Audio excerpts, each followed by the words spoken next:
We are here to talk about arts education and the power of 88 keys and all of the arts to transform lives. We are also talking about the challenges we face daily simply to get respect. The arts inspire love of learning. The arts build community. The arts encourage and promote tourism and discovery of new places and ideas. Arts buildings are our greatest architectural masterpieces, housing our most cherished treasures. And after all is said and done, art is the only thing that endures from generation to generation to generation. And yet, our field is dismissed as elite, it is cash-starved, marginalized, and as I said earlier, denied the respect we so richly deserve. Arts organizations in America today receive only 5% of all private philanthropy, and public funding has decreased by 12.8% over the last 2 decades. If these statistics make your temper rise, then so be it. But I believe we can change this. And while you may not fully appreciate your power to make that happen, I am here to tell you that music educators, musicians, and music can be a large part of the solution. One night when I was a new president at BAM, I attended a town meeting of local leaders just to get the lay of the land and to hear what people were discussing. At that meeting, I heard some young people of color refer to BAM as a plantation. I was shocked, I was devastated, and most of all, I was ashamed. I vowed at that moment to somehow change that perception. So we dug in. We got a grant to survey local artists, teachers, and an army of stakeholders. We took polls, ran focus groups, sent questionnaires, and held meetings. And at the conclusion of the process, we understood. In terms of facilities, our large theaters were inaccessible to local artists. The cost and size were too great for them to bear. In terms of youth service, we had also minimized our education events in those spaces because there was no level of box office revenue that schools could provide to help offset the cost. And in terms of programming, our single most important reason to exist, members of diverse ethnic groups we spoke to felt our programs were too Eurocentric and that the ticket prices were often too high. The good news is, all of this was fixable, and so we fixed. We pumped up our HR department and added significant diversity to our staff and board at all levels. Our program curators, led by executive producer Joseph Malillo, went on a full global rampage across all disciplines. They also increased the presence of local artists and made sure they were part of every initiative. Not only was this doable, it was so much better and more interesting for our audiences. Prices for tickets were adjusted to create more affordability, and designated funds were raised to make more complimentary seats available for low-income residents. We became a home in our 4 cinemas for itinerant film festivals such as the Haitian, Jewish, LGBT, and African film festivals. We gave them a screen, split the gate, and welcomed many, many new people to BAM. But most of all, we doubled down on education, and this was our greatest decision. We decided to build the $50 million Richard B. Fisher building at the old Salvation Army site around the corner. The building was for sale, and through our board of trustees, we found a way to buy it. Then the Fisher donation and others came, along with a massive infusion of support from the city of New York. We created an intimate building with 250 flexible seats in our theater, a classroom, workshop, a studio that could seat 100, and no labor restrictions such as we had in our large theaters. Finally, BAM had a first-rate community space. We bulked up our programs for youth. There was Arts and Justice, summer camps for the little ones, Brooklyn Reads, Dancing into the Future, internships, mentorships, and scholarships. For adults, we initiated a professional community development opportunity for local groups that culminated with free rehearsals and a week-long production run in the space.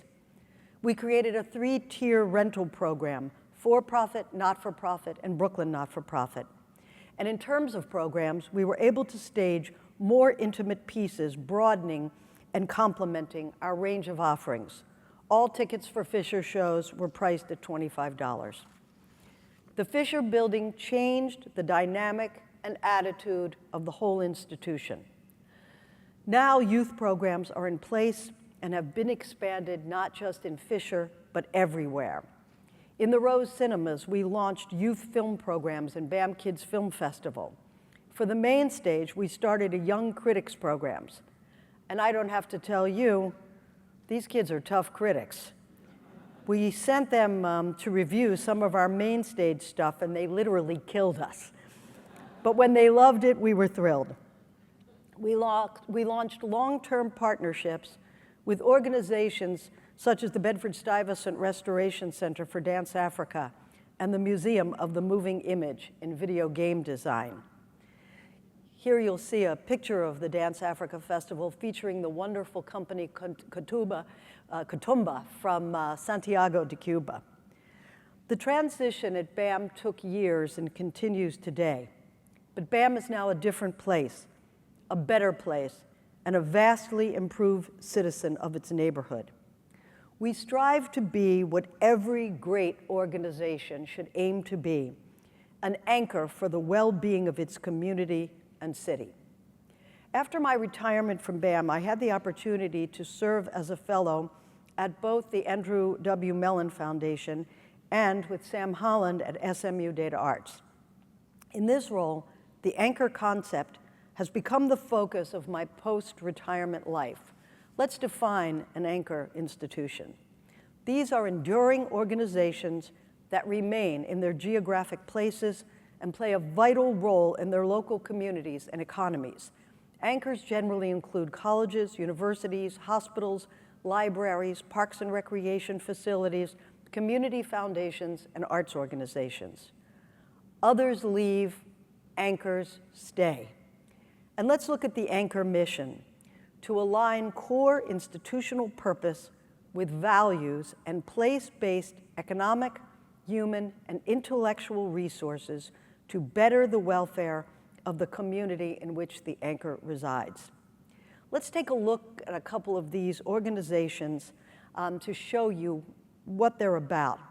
Anchors take on big projects and bring large groups of people into the fold. In the area of economic development, I've chosen Brighton, England, where 20 festivals take place over the course of the year and have created an economic driver for the whole community. Next, in inspired partnerships, another area of anchor institutionhood. The first one I chose is City of Asylum and the Pittsburgh Cultural Trust in Pittsburgh, Pennsylvania. This is an interesting story. For many writers under threat, the city of Pittsburgh provided a space for them to live and work for a period of time. One of the writers decided to put an inscription from his work on the outside of the building where they were residing. And then every writer that followed joined that custom. And now the building today has become a symbol and a destination spot for the city where people can express their feelings about self-expression and creativity. This is an inspired partnership. Another one is in my own home city of New York in the borough of Queens. And this is where Immigrant Movement International came in to do some programs with the Queens Museum, and that serves as an anchor arts organization for the borough of Queens. Now, this group actually resides in the museum, and the impact of that is that the audience of the museum and the composition of that audience has totally changed, and the museum is perceived as a more welcoming, inclusive organization. And then finally, I want to go to Flint, Michigan, where art gets involved. We all know about the freshwater crisis in Flint. Artists in Flint created documentaries, spoken word performances, and various urban revitalization actions, including fundraising to raise political awareness, assuage grief, and anticipate long-term educational needs and encourage the resumption of everyday life. Artists got involved, artists connected with people, and artists have led the way for people to deal with this crisis in Flint, Michigan. So this is what anchors do. They create meaningful partnerships that allow organizations to speak in one voice, using all of their assets and facilities to make a point. Dance Africa, which I referred to before, has existed for 40 years. It includes performances in the BAM Opera House, the education program based at Bedford-Stuyvesant Restoration Corporation. That's been in existence for 20 years.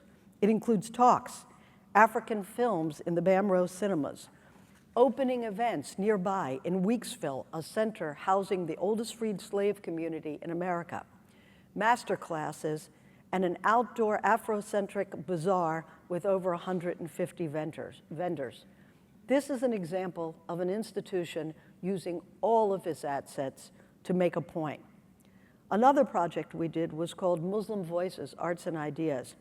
In this case, we created a citywide festival with 7 partners, including the Metropolitan Museum, the New York Public Library, WNET, the local public television station, the Asia Society, and there was also a conference with NYU. There were visual and performing arts. Everyone got together around creating information and access related to this important topic. And this is what anchors do. They take on big topics, work with partners small and large. They work with cross-sector institutions such as universities and libraries and try to make an impact. As noted in a recent Kresge Foundation report on anchor institutions, when anchors buy local, hire local, and live local, the entire community benefits.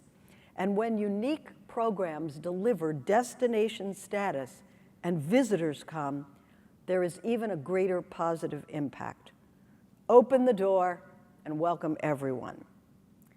So where is this going? I believe that the trajectory is clear. From single discipline institution, such as the Chamber Music Society or any theater, to large multidisciplinary performing arts centers, such as Lincoln Center or the Music Center in Los Angeles, to cultural districts such as my own in Brooklyn, where visual and performing arts exist side by side, where there are small and large institutions that are ethnically diverse, where there is street accessibility and restaurants and shops, and there is a vibe that replicates the energy of 21st century New York City. Finally, beyond the cultural districts, I believe that the next iteration of this trajectory is the creation of organically connected partner networks that reach geographically across communities and regions to form alliances that command respect and involve large numbers of people and organizations.